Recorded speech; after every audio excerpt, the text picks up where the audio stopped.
The author of I Promessi Sposi, Alessandro Manzoni, died at his villa at Brusano, near Milano, recently, in the 89th or 19th year of his age. Like that of most poets and novelists, the life of Alessandro Manzoni was uneventful.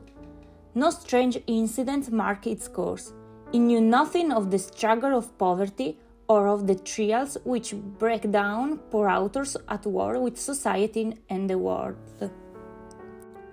The son of a Count Manzoni of Milan, he was born in 1784 at or near that fair city. His mother was the clever and accomplished daughter of the Marquis Beccaria. All that we know of his early childhood and youth is that he received his education at Milan and at the College of Pavia, and that on reaching manhood he accompanied his mother to Paris, where the deistical, or rather atheistical, tendency of the society among which he was thrown appears to have had a strong influence for a time on his opinions. True baptized and brought up as a Roman Catholic, he married a young lady from the Protestant city of Geneva. But within a year or two of his marriage, both he and his wife had adopted the Roman Catholic faith, and one result of this change of his sentiment was the publication of a volume of Inni Sacri, consisting of a series of lyrical poems on the Annunciation, the Nativity, the Death, the Resurrection and Ascension of Christ, and on the Virgin Maria. Already he had given to the world an essay on poetry entitled Versi Sciolti, inspired by the death of an intimate friend of the family, and these were followed up by several tragedies, two of which, Il Conte di Carmagnola and Andelchi, were very popular and earned the praise of Goethe.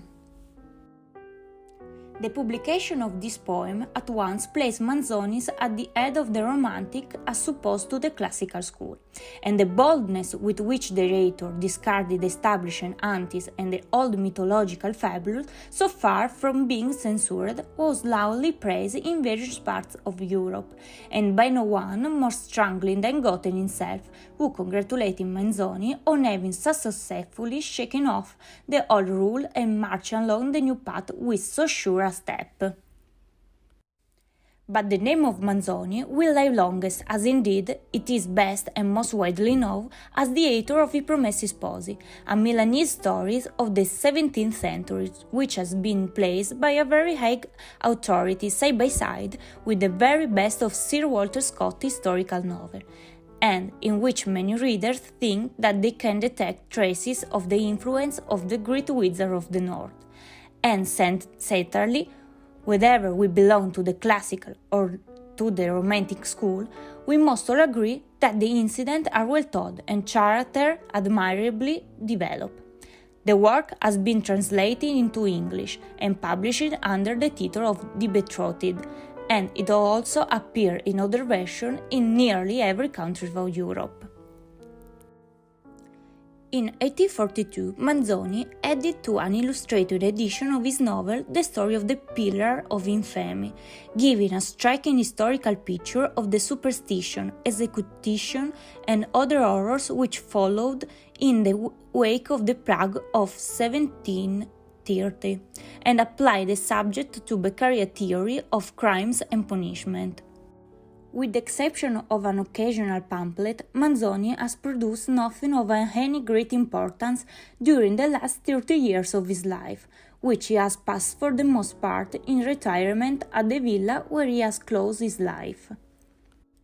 Some 12 or 13 years ago he was made a senator of the Kingdom of Sardinia, now the Kingdom of Italy, but this was rather an honor or a feather on his cap than a reality. Left a widower in middle age or somewhat later, Manzoni married a second wife, but we know not whether she survives or not.